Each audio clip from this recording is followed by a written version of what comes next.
Untuk membahas hasil survei Indobarometer telah hadir di studio Direktur Eksekutif Indobarometer M. Kodari. Selamat malam Mas Kodari, apa kabar? Selamat malam, alhamdulillah baik. Oke, Mas Kodari, kita berbicara mengenai survei elektabilitas terbaru yang dikeluarkan oleh Indobarometer dengan periode tadi 15 hingga 22 Maret 2019 ini Jokowi unggul dibandingkan Prabowo. Apa kemudian faktor yang membuat responden mengunggulkan Jokowi ini? Kita melihat ada beberapa faktor ya. Yang pertama karena Pak Jokowi ini seorang calon petahana, maka biasanya nasib petahana itu tergantung tingkat kepuasan dari masyarakat terhadap kinerja sang calon petahana. Nah kalau kita lihat survei kali ini, survei bulan lalu, tingkat kepuasan kepada Pak Jokowi itu relatif mayoritas. Jadi yang puas itu sekitar 64-65%. Dan yang tidak puas sekitar 30%. Artinya yang puas lebih banyak daripada yang tidak puas. Dan itu menguntungkan Pak Jokowi karena ya memang sudah terbangun pola reward and punishment dalam pemilu kita. Kalau puas itu kecenderungannya memilih petahana, kalau tidak puas mencari pengganti. Ya, jadi ada relevansi antara tingkat kepuasan dengan hasil survei. Sangat. Jadi yang puas itu larinya ke Pak Jokowi amin, kemudian yang tidak puas itu mendukung Pak Prabowo dan Sandiaga Uno. Itu yang pertama. Yang kedua, ketika ditanya kepada masyarakat, kepada responden mengenai kualitas personal dari calon, Pak Jokowi itu secara konsisten unggul dibanding dengan Prabowo. Biasanya ada dua aspek kualitas personal yang dilihat, ditanyakan kepada responden. Pertama, kepribadian, yang kedua, kemampuan. Nah, Pak Jokowi itu unggul di aspek-aspek seperti misalnya merakyat, jujur, pintar, mampu memimpin, taat beragama. Sementara Pak Prabowo unggulnya di aspek tegas dan berwibawa. Nah kemudian untuk aspek kemampuan Pak Jokowi justru unggul dalam semua aspek ya. Mulai dari ekonomi, kemudian sosial, paling tinggi di aspek sosial, hukum, dan yang menarik adalah aspek hankam pun ternyata Pak Jokowi lebih dipersepsi mampu dibandingkan dengan Pak Prabowo. Itu yang kedua. Nah yang ketiga, kita menguji juga persepsi dari opini dan opini dari pemilih khususnya Islam terhadap para calon. Jadi siapa yang dianggap lebih mewakili aspirasi umat Islam. Ketika kinerja itu bagus tapi kemudian sentimen keagamaannya tidak sesuai, maka kemudian bisa jadi tidak terpilih. Dalam kasus Pak Ahok misalnya di Jakarta, tingkat kepuasannya mencapai 73%, tapi karena ada sentimen keagamaan, maka kemudian dia kalah. Tapi ternyata untuk variabel ketiga ini pun Pak Jokowi juga unggul. Jadi ketika dibandingkan siapa calon presiden yang dianggap paling mewakili aspirasi umat Islam, Jokowi unggul atas Prabowo. Kemudian Maruf Amin unggul atas Sandi. Malah selisihnya lebih jauh dan itu bisa dimaklumi karena Maruf Amin adalah seorang ulama ya, tokoh agama Islam, bahkan ketua MUI. Dan ketika berpasangan pun juga demikian. Sehingga akhirnya variabel atau sentimen primordial yang menjadi kendala bagi Pak Jokowi untuk leading itu ternyata tidak ada atau tidak ketemu. Yang keempat, Pak Jokowi punya program 3 kartu ya. Nah, 3 kartu baru Pak Jokowi ini ternyata populer. Artinya tingkat persetujuan sangat tinggi dari masyarakat. Kartu sembako murah misalnya itu tingkat persetujuannya sampai 90%. Walaupun efek dari 3 kartu ini sebetulnya belum maksimal buat Pak Jokowi karena tingkat pengenalannya masih sangat rendah.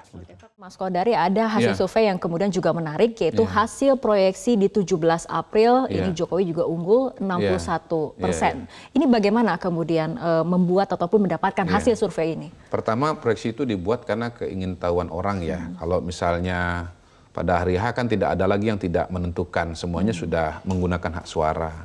Nggak dipakai ya nggak dihitung, kira-kira begitu. Caranya sebetulnya ya sederhana, matematika sederhana saja. Misalnya dalam kasus survei Indobarometer, survei untuk Pak Jokowi dan Pak Amin itu 50,8%. Kemudian untuk Prabowo Sandi 32%. Lalu 50,8 ini tambah 32 itu 82,8. Nah kita pengen dapat nih bagiannya untuk Pak Jokowi itu berapa, untuk Prabowo Sandi berapa. Jadi untuk Pak Jokowi 50,8 itu dibagi 82,8, dapatnya 0,61. Dan untuk Pak Prabowo 32 dibagi 82,8, dapatnya 0,39. Nah 0,61 ini dikalikan yang belum menjawab tadi itu. 17,2 dapat 10,5. Kemudian 0,39 tadi dikalikan 17,2 juga, dapatlah 6,7. Nah surveinya 01 50,8 ditambah 10,5 dapatlah 61,3. Kemudian untuk Prabowo Sandi 32 tambah 6,7 dapatlah 38,7. Itulah cara kita melakukan proyeksi.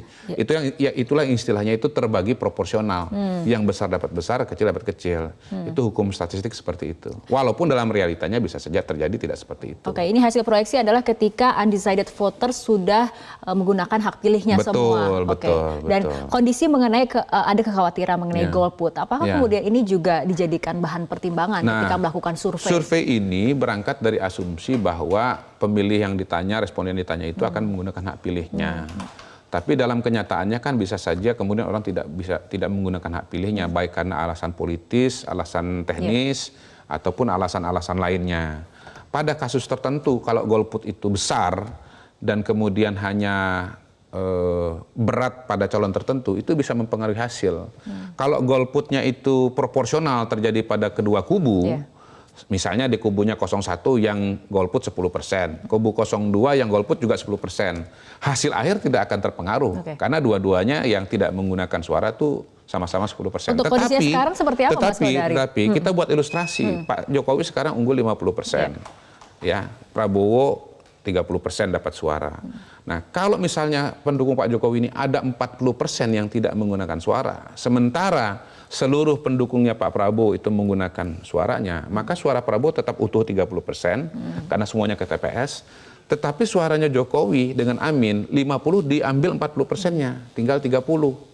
Nah, 30 banding 32 kan kalah 30 ini. Jadi kalau golputnya Pak Jokowi itu 40% dan golputnya di Prabowo Sandi 0, maka Jokowi akan kalah. Apakah itu yang akan terjadi? Tidak tahu. Ya, tergantung kemampuan mobilisasi dari masing-masing calon. Jadi dalam Pilpres kali ini yang penting itu bukan cuma kampanye nih. Kampanye media, kampanye elektronik, kampanye sosial media, kampanye sekarang di lapangan. Tapi sebetulnya nanti bagaimana pendukung masing-masing pada hari H itu menggunakan hak pilihnya atau tidak. Oke, variabel mengenai golput ini kemudian memang harus diperhatikan lebih lanjut oleh masing-masing kandidat yang akan berkontestasi. Dia akan ikut menjadi penentu kemenangan. Ya, tadi juga buat apa mendukung, suka, tetapi kemudian tidak ke TPS, tidak akan dihitung sebagai suara. Oke, tadi Mas Kodari juga sudah menyinggung mengenai kampanye. Kita akan membahas mengenai suasana kampanye saat ini ketika ada 2 kali debat di kampanye terbuka dan kemudian suhu politik juga semakin memanas seperti itu. Dan kita lihat calon presiden petahana Joko Widodo menanggapi adanya ajakan dari elit politik untuk melakukan aksi massa apabila hasil pemilu presiden dianggap curang. Menurut Jokowi, pesta demokrasi jangan diisi sesuatu yang menakut-nakuti. Kalau memang nanti ada kecurangan, silakan laporkan ke Bawaslu atau ke lembaga hukum. Dia akan melakukan people power, Pak. Mengerahkan massa. Tanggapan Pak Presiden. Jangan ginilah ya, jangan menekan dengan cara menakut-nakuti rakyat, nakut-nakuti pemerintah. Semua itu ada mekanismenya, ada undang-undangnya, ada aturan hukumnya. Kalau dianggap atau mendengar ada kecurangan, ya silahkan laporkan ke Bawaslu, kan ada mekanismenya. Enggak. Pemilunya aja belum kok sudah teriaknya seperti itu. Kalau ada kecurangan silahkan dilaporkan ke Bawaslu. Ya. Kalau ada unsur pidana laporkan ke polisi. Mekanismenya itu. Ini pesta demokrasi. Harus gembira ya, Pak ya. Harusnya seneng, gembira, jangan menakut-nakuti orang yang sedang gembira. Ya Mas Kodari, jangan menekan dengan cara menakut-nakuti. Dan apabila memang ada pelanggaran pemilu, keluhan, keberatan, apakah memang sudah ada mekanisme hukum yang memang sudah disediakan seperti itu? Oh iya, dan itu adalah merupakan produk dari reformasi, yaitu Mahkamah Konstitusi. Sudah menjadi kesepakatan semua, kesepakatan bersama. Ada undang-undangnya bahwa kalau ada ketidakpuasan atau ada sengketa mengenai pemilu, termasuk pemilu presiden, harus diselesaikan lewat mekanisme di Mahkamah Konstitusi. Dan kita sudah saksikan sebetulnya bagaimana Mahkamah Konstitusi itu menjadi ajang penyelesaian yang demokratis dan beradab dan diterima oleh semua, ya. Karena Pilpres ini kan bukan pertama kali tahun 2019. Sudah ada Pilpres 2004, 2009, 2014 dan selalu saja ada sengketa dan sengketa itu dibawa ke MK dan diselesaikan dengan baik ya, dengan beradab, dan kemudian hasil MK itu akhirnya diterima. Saya ingat tahun 2014 ya, begitu keputusan dari Mahkamah Konstitusi diketok palu pada saat pelantikan Pak Jokowi dan Pak JK, pada saat itu Pak Prabowo dengan Pak Hatta Rajasa sebagai pasangan calon yang waktu itu juga bertarung dan kalah, kemudian ikut datang dan menghadiri acara pelantikan. Saya kira, kalau saya pribadi tidak terlalu khawatir ya, karena walau bagaimanapun tetap komandannya itu nanti Pak Prabowo ya. Dan kalau melihat presiden atau pengalaman di tahun 2014 yang lalu, menurut saya Pak Prabowo orang yang demokrat ya. Beliau akan menghormati proses-proses hukum yang berlangsung secara konstitusional. Mas Kodari, tapi kita dengar bagaimana ada pernyataan bahwa penggunaan people power ketika terjadi kecurangan pemilu. Pak Amin Rais maksudnya.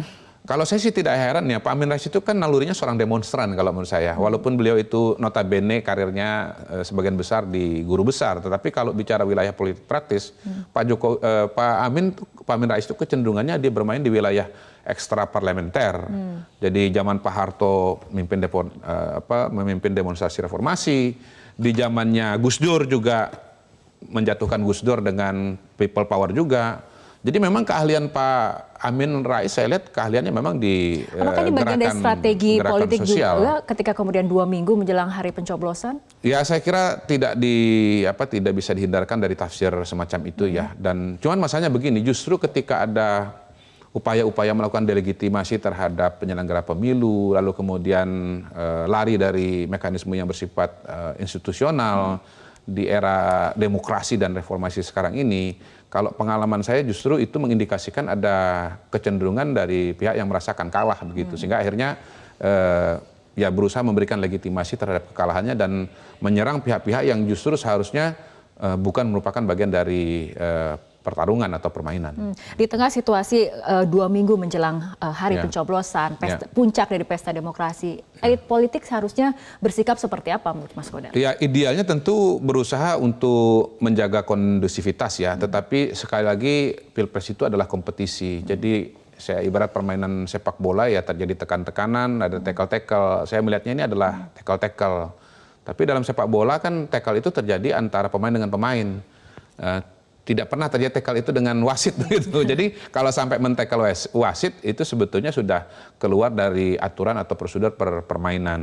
Nah, tapi saya kembali lagi melihat bahwa tokoh paling utama dalam pertarungan ini adalah Pak Jokowi dengan Pak Prabowo. Jadi bagaimana kemudian apapun yang terjadi di orang-orang sekitarnya, sikap politik dan langkah-langkah politik yang paling konkret itu ada di beliau berdua. Dan pada titik itu saya lagi-lagi optimis bahwa orang berdua ini sebetulnya punya hubungan yang secara pribadi cukup baik. Kita lihat dalam perjalanan pemerintahan Pak Jokowi selama beberapa tahun ini sering terjadi pertemuan-pertemuan antara Pak Jokowi dengan Pak Prabowo. Ada yang Pak Prabowo datang ke Pak Jokowi, ada juga Pak Jokowi yang datang ke Pak Prabowo. Jadi saya kira bukan basa-basi ketika kemarin dalam debat terakhir kedua-duanya mengatakan persahabatan mereka tidak akan putus oleh apapun hasil Pilpres. Baik, Mas Kodari, sekarang ataupun hari ini tanggal 2 April, artinya 15 hari dari sekarang, hari pencoblosan akan dilakukan. Nah, selama kurun waktu 15 hari ini, variabel apa kira-kira yang bisa mempengaruhi pilihan dari para pemilih, ataupun menurut Anda dari hasil survei, siapa yang paling potensial meraih kemenangan? Per hari ini saya tidak melihat adanya variabel yang bisa mengubah konstelasi secara signifikan ya. Pertama karena kampanye sudah berlangsung selama 6 bulan. Kalau mau ada perubahan-perubahan akibat serangan-serangan politik katakanlah termasuk oleh hoaks sekalipun itu harusnya sudah terjadi. Tetapi kalau kita lihat mulai dari bulan Oktober sampai dengan bulan Maret sekarang ini hasil survei kan tidak berbeda jauh ya. Jadi notabene ya selisihnya sekitar 20%, Pak Jokowi di angka 50-an, Pak Prabowo di angka 30-an begitu. Jadi serangan-serangan politik yang dilakukan oleh Prabowo itu berhasil diredam oleh Pak Jokowi. Dan kalau kita bandingkan dengan tahun 2014, ini pola yang sangat berbeda. Tahun 2014 itu Pak Jokowi sempat dikejar oleh Prabowo. Jadi survei pada sekitar bulan April kalau tidak salah 2014, selisih Jokowi dengan Prabowo itu 20%. Jokowi 40, Prabowo 20. Tapi pada bulan Juni angkanya sudah nempel, sudah mepet ya. Berbeda dengan tahun ini ya? Ya, itu sebabnya pada bulan Juli pada saat coblosan Pak Jokowi cuma menang selisih 6% saja, karena memang sempat nempel begitu. Nah, tapi kalau sekarang selisihnya itu 20% dari awal tidak terkejar oleh Pak Prabowo. Dan stabil dalam kondisi dan seperti stabil. Pak Prabowo kalau mau mengejar Pak Jokowi, harusnya itu sudah terjadi pada bulan Januari.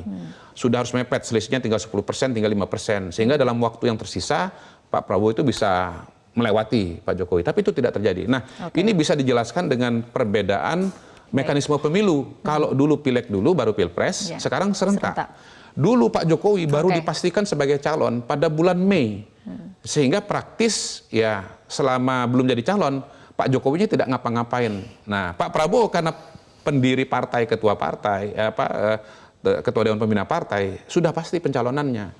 Jadi pada saat itu Pak Prabowo sudah kerja secara politik, Jokowinya belum. Kalau sekarang Pak Jokowi sudah siap dari awal, dan karena sudah bekerja juga, maka serangan-serangan itu relatif bisa diredam. Baik, kita harapkan tapi dalam kurun waktu 15 hari ini suasana akan tetap kondusif. Betul. Dan pemilu ini akan memang menjadi pesta demokrasi yang dirasakan oleh semua lapisan masyarakat. Amin. Ya. Oke.